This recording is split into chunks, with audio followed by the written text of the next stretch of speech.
The desperate call.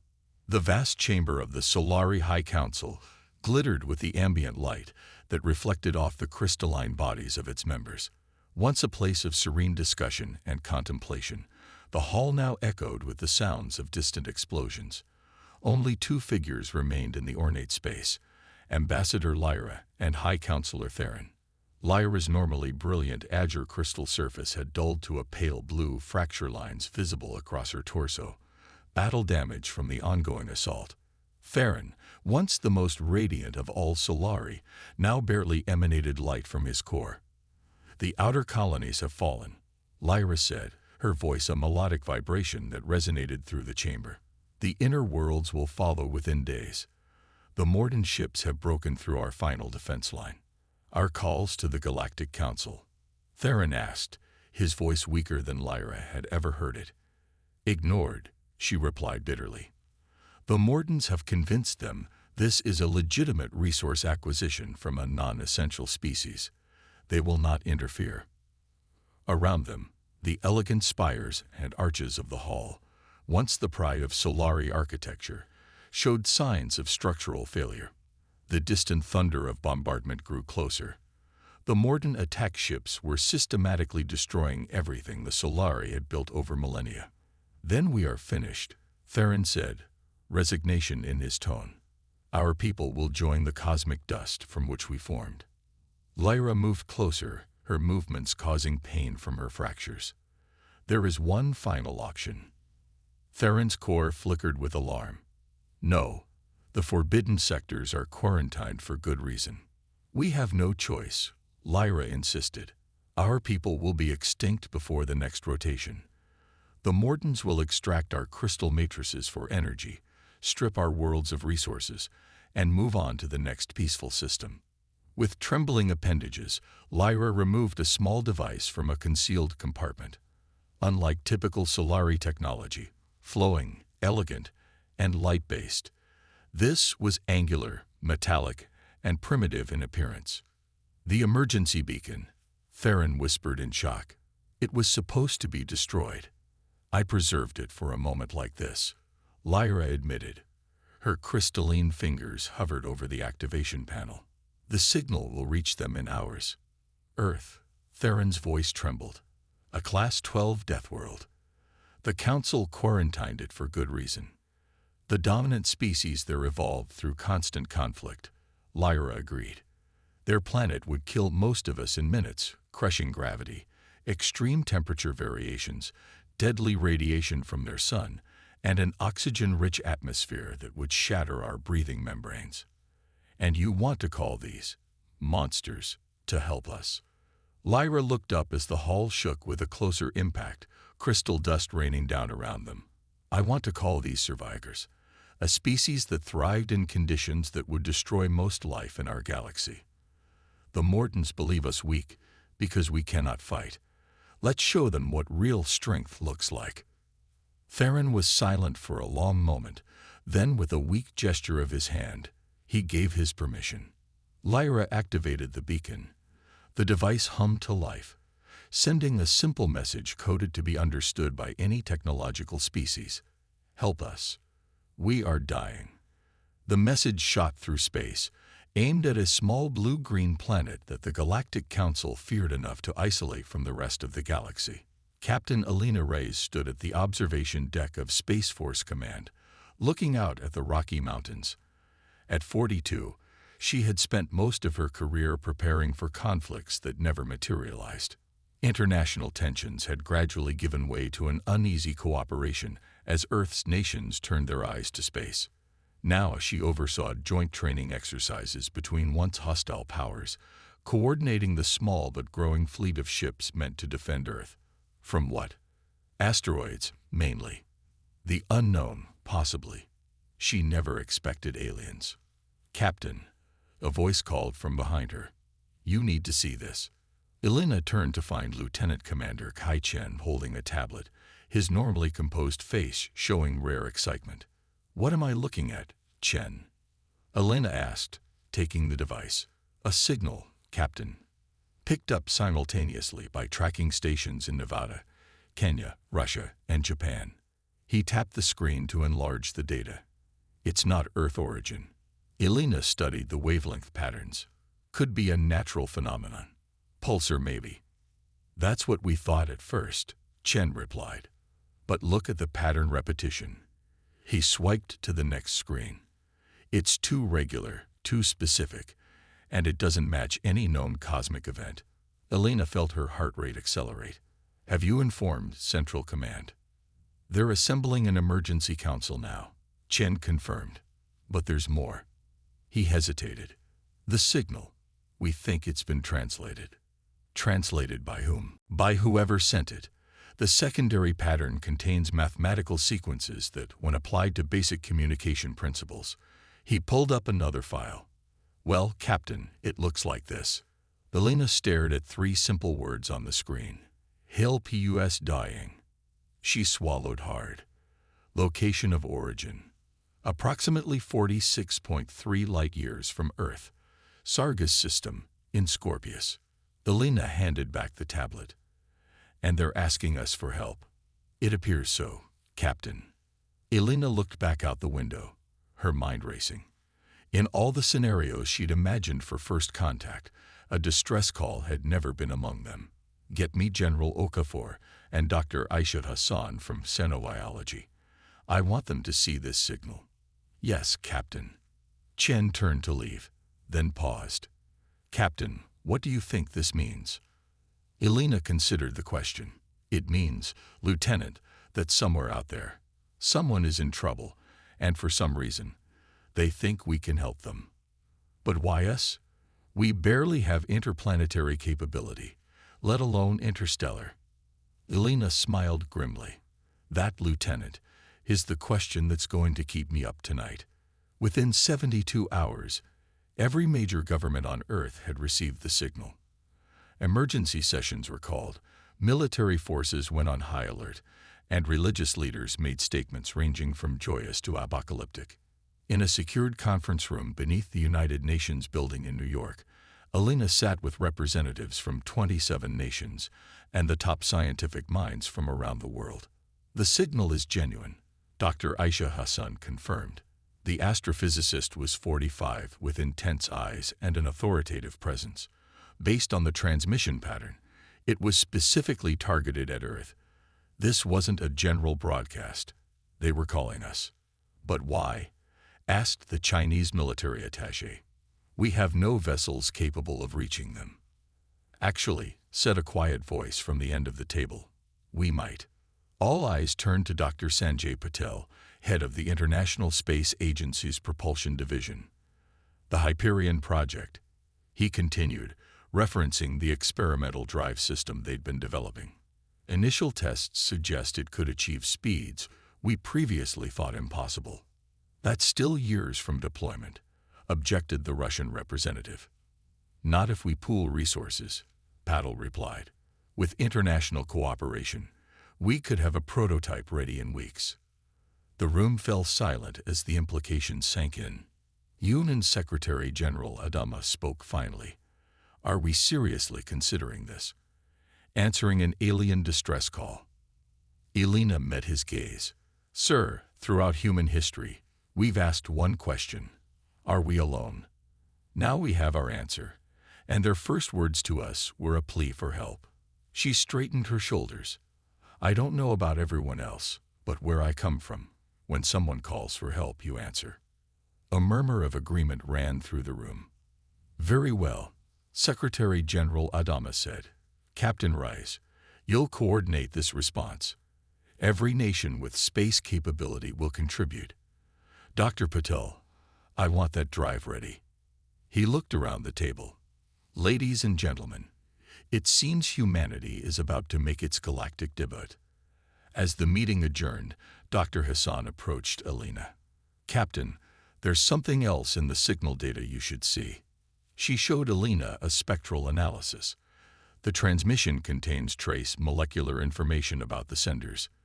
Based on this, they evolved in an environment with low gravity, minimal radiation, and a nitrogen-rich atmosphere that would be toxic to humans. What are you saying, Doctor? I'm saying, Hassan replied, that whoever sent this call lives in conditions that would be paradise for most species, gentle, safe, protected. She looked up at Alina, and they're asking for help from a planet that the galaxy would consider a death world. Alina considered this. Then let's hope that makes us the right kind of rescue party. Outside, news screens worldwide displayed the same headline. Earth receives alien destroyer SSCAL. World leaders VOT to respond. Humanity's first step into the galaxy would not be as explorers or diplomats. It would be as saviors. 3 weeks after the alien distress call, the world had changed. For the first time in human history, nations worked together with a single purpose: to reach the stars and answer the plea for help. Alina stood in the massive hangar of the newly renamed Earth Defense Coalition base. Around her, engineers and workers from dozens of countries labored day and night. The centerpiece of their efforts was the massive ship that would soon be christened EDC Defiance. She was supposed to be an orbital habitat, General Okafor said, walking up beside Alina. Now she's our first battleship. Alina nodded. The Defiance was impressive. Over 400 meters long with sleek lines that reminded her of naval destroyers from Earth's oceans. Originally designed to house researchers in orbit, the ship now bristled with hastily mounted weapon systems.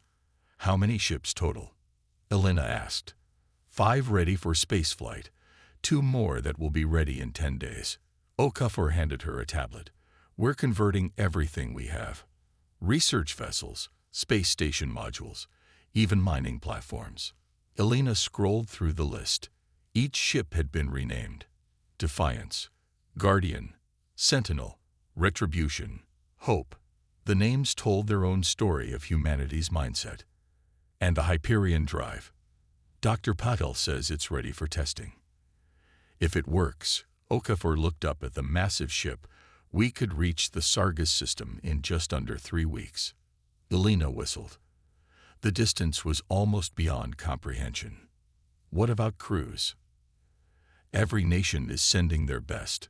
Pilots, engineers, soldiers, even countries without space programs are contributing. Brazil is sending its top doctors. Kenya, its best communications experts. A voice called from behind them. Captain Reyes. Alina turned to see Dr. Hassan hurrying toward them, her lab coat flapping behind her. Despite working around the clock analyzing the alien signal, she looked energized.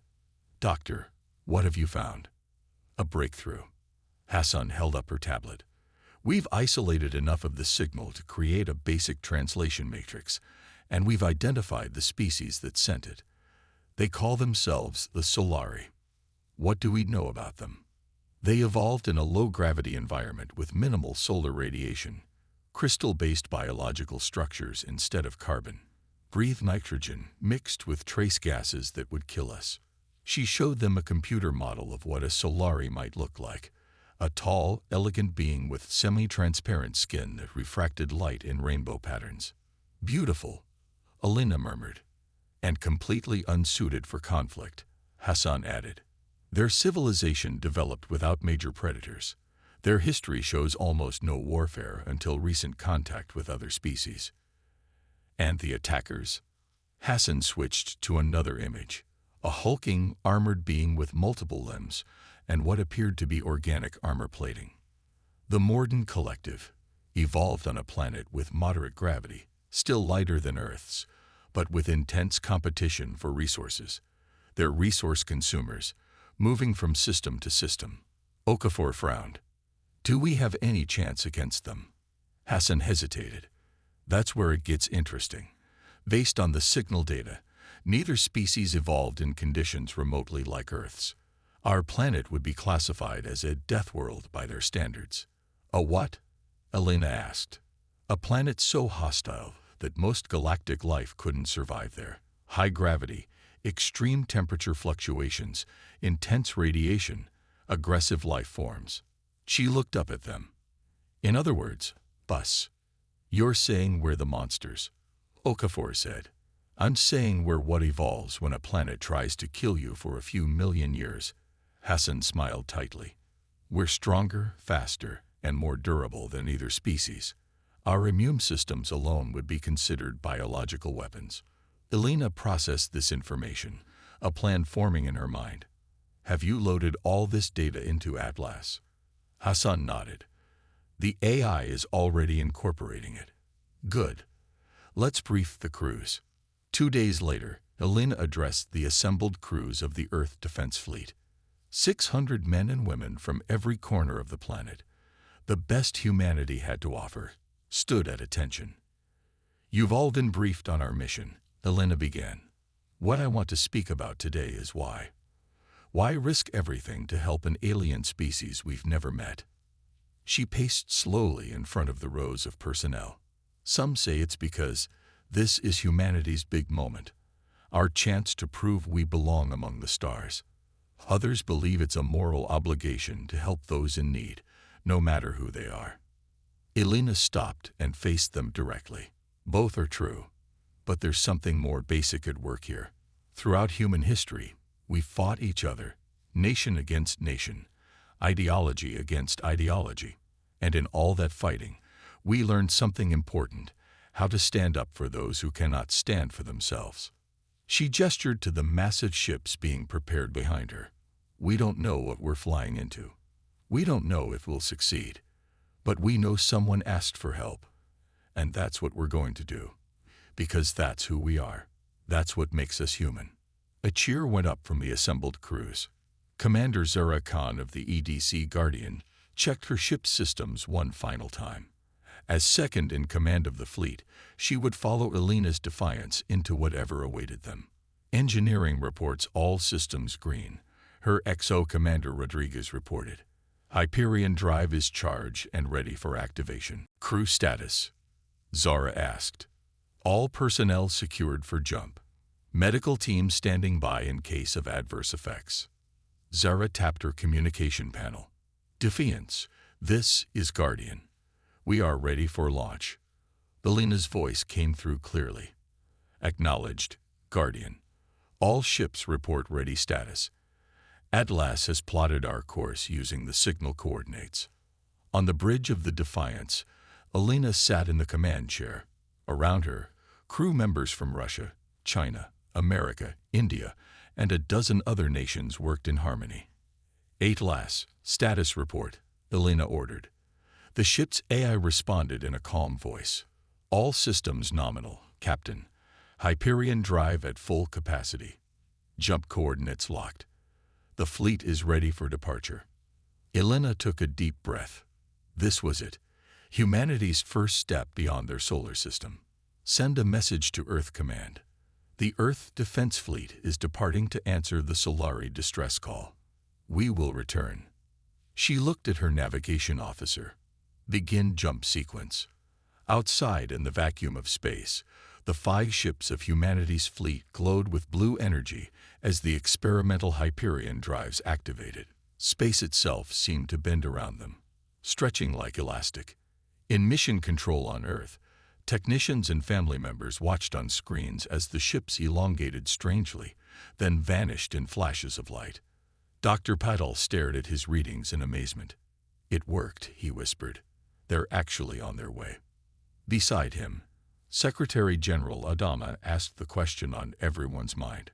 What do you think they'll find out there? Patel shook his head.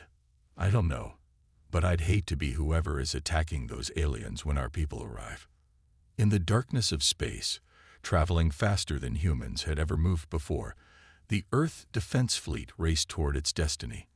They carried not just weapons and supplies, but the hopes of an entire planet and the determination of a species that had evolved on a world that tried to kill them every day, a world that had inadvertently prepared them for this moment.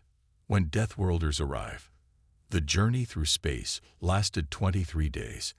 Inside the Earth fleet, crews trained, prepared, and wondered what they would find. The Hyperion drive worked better than anyone had hoped, propelling them across the vast distance between stars. Captain Elena Reyes stood on the bridge of the Defiance as the fleet prepared to exit faster than light travel. The crew was tense, knowing they would soon face whatever situation had prompted the desperate call for help. All ships report ready for normal space transition, Commander Rodriguez announced. Weapon systems charged. Shields at maximum. Elena nodded. Atlas, begin exit countdown. Exit sequence in 5, 4, 3, 2, 1. The AI replied calmly. The view screen flashed, and suddenly the blackness of space reappeared. What they saw made everyone on the bridge fall silent. Before them floated the remains of a battle. Dozens of crystalline ships drifted in pieces, glittering like broken glass in the light of a distant sun. Among the wreckage, massive organic-looking vessels moved like predators, firing energy weapons at the few intact crystal ships that fled desperately. "My God," whispered Dr. Hassan, who had joined Elena on the bridge. "They're being slaughtered." Elena's voice was steady when she spoke. "Atlas, scan for life signs on the crystal vessels." "Scanning," the AI responded.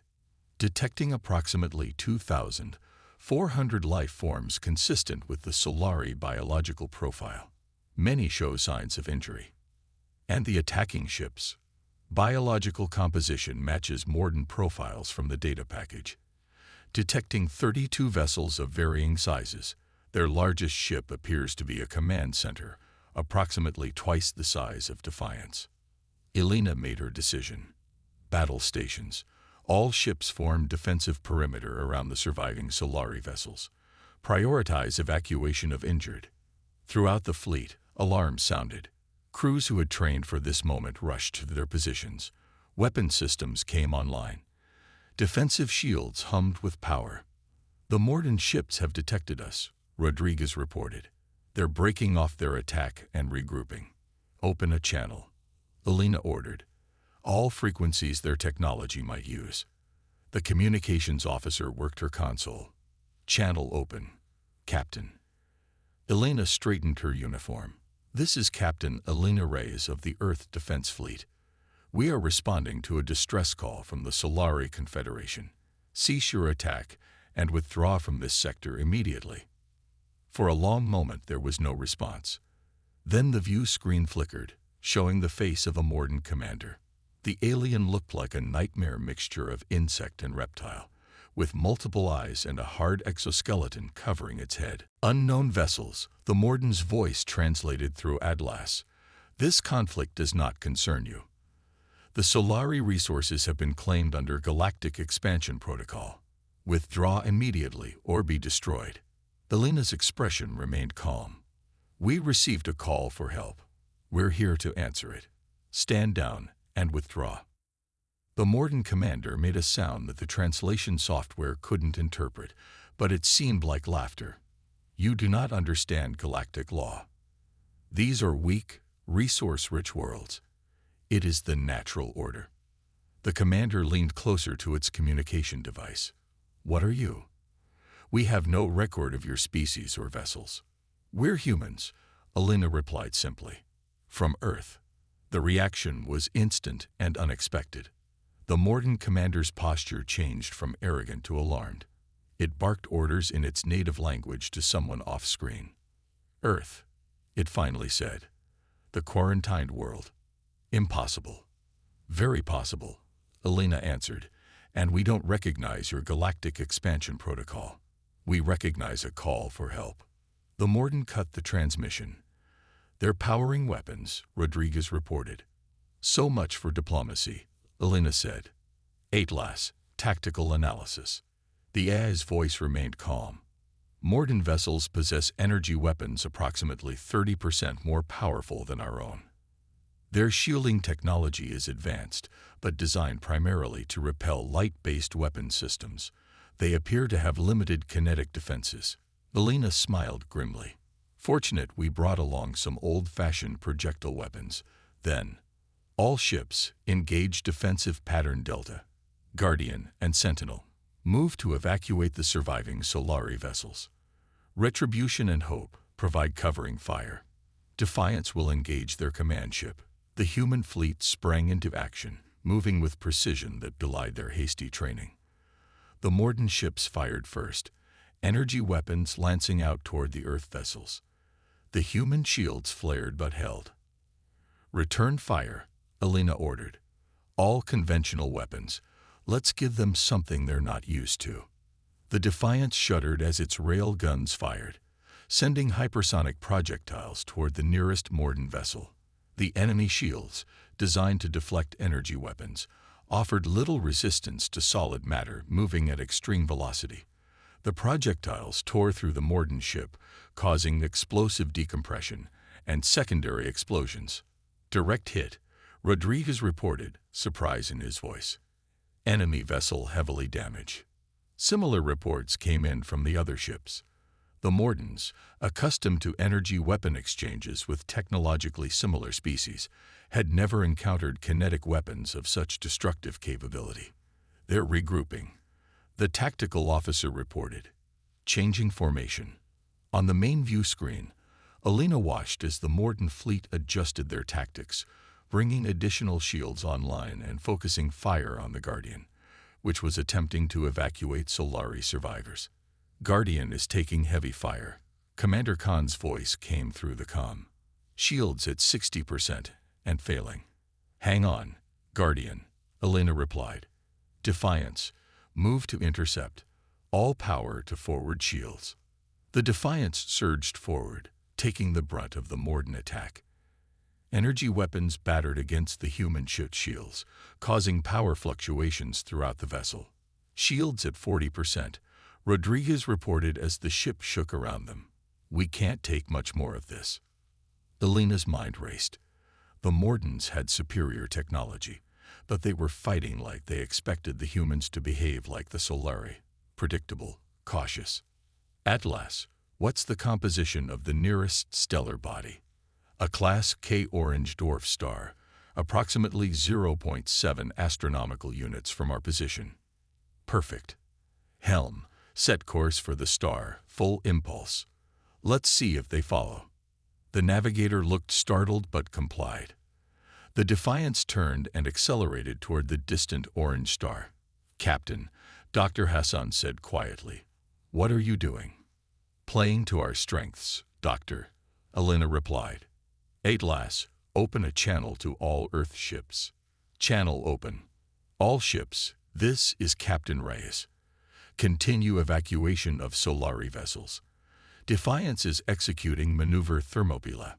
Stand by." As predicted, several Morden vessels broke off their attack on the other human ships and pursued the Defiance toward the star. "They're following us," Rodriguez confirmed. 4 vessels, including their command ship. "Good," Alina said. "Now let's see how they handle the heat. Helm, take us into the star's corona." The bridge crew exchanged nervous glances, but no one questioned the order. The Defiance plunged toward the seething surface of the orange star, its shields glowing brightly against the increasing radiation and heat. "Shield temperature rising," Rodriguez reported. "Approaching critical levels." Morden vessels still in pursuit, but they're slowing, Tactical added. "They appear to be experiencing difficulty." Alina nodded. According to Dr. Hassan's analysis, the Mordens evolved on a temperate world and had never adapted to extreme heat. Humans, from their death world, had evolved to handle temperature ranges that would kill most galactic species. "How are our systems holding up?" Alina asked. "Life support at 85% efficiency," Atlas reported. "Hull temperature within acceptable parameters. Shield failure projected in 7 minutes, 14 seconds. And the Mordens. Scanning. Their vessels are showing signs of critical system failure. Their organic components appear particularly vulnerable to the radiation levels." Alina watched as the pursuing Morden ships began to falter.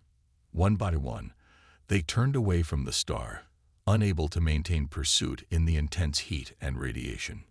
Only the command ship persisted, though its movements became increasingly erratic. "They're desperate," Alina murmured. "Time to end this. Helm, execute pattern Omega. Weapons, prepare all remaining missiles for my mark." The Defiance suddenly changed course, looping around to face the struggling Morden command ship head-on. "Fire," Alina ordered. The last of the Defiance's conventional missiles streaked toward the Morden vessel. Its weakened shields collapsed under the barrage, and the massive ship began breaking apart, secondary explosions rippling along its hull. "Direct hit," Tactical reported. "Morden command ship is disabled." "Get us out of here," Elena ordered. Back to the fleet. The Defiance turned away from the star, leaving the crippled Morden command ship behind. As they rejoined the Earth fleet, Elena saw that the situation had dramatically improved.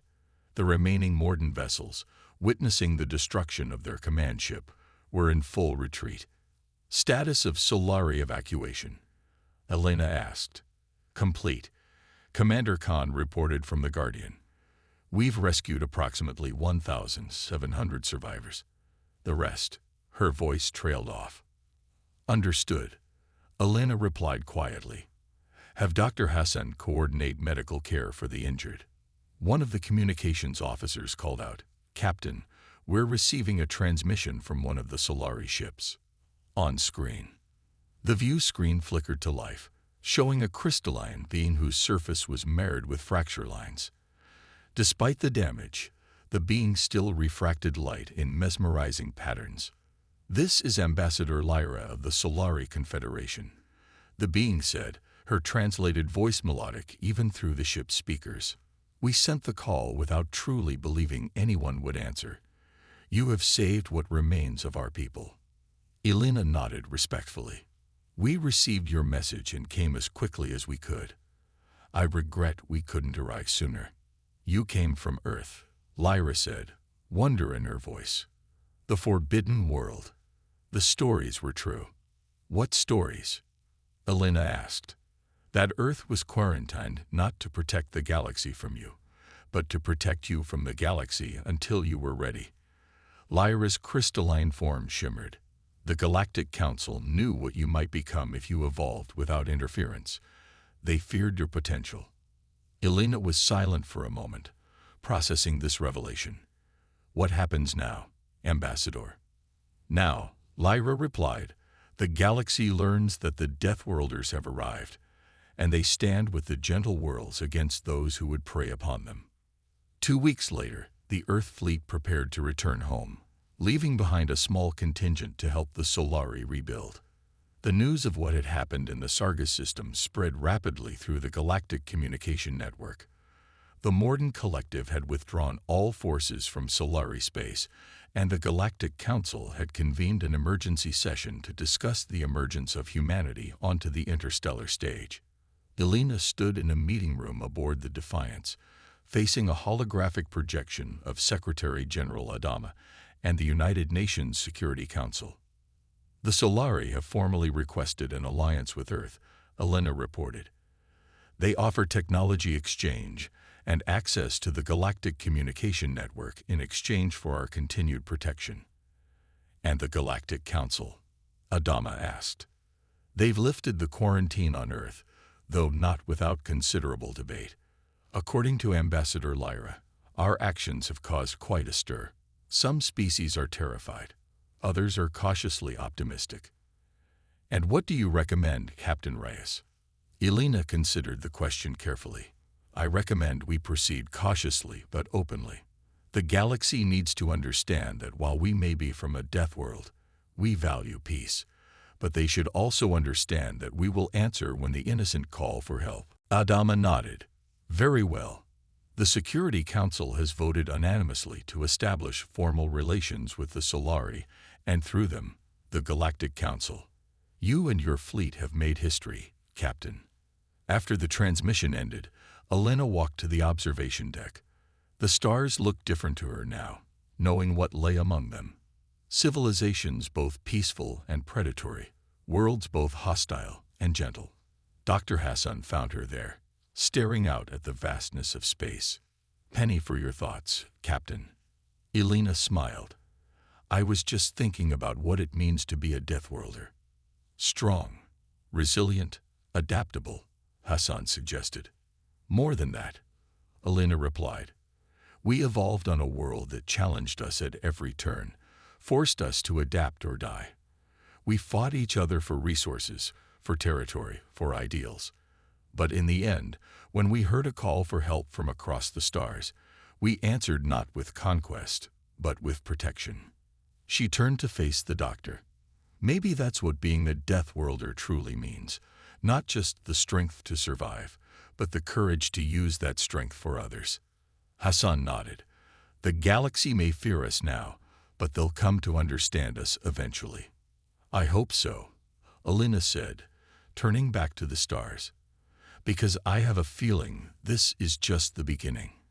Outside the viewports, the vast expanse of space stretched before them, filled with worlds waiting to be discovered and perhaps protected by the most unlikely of guardians.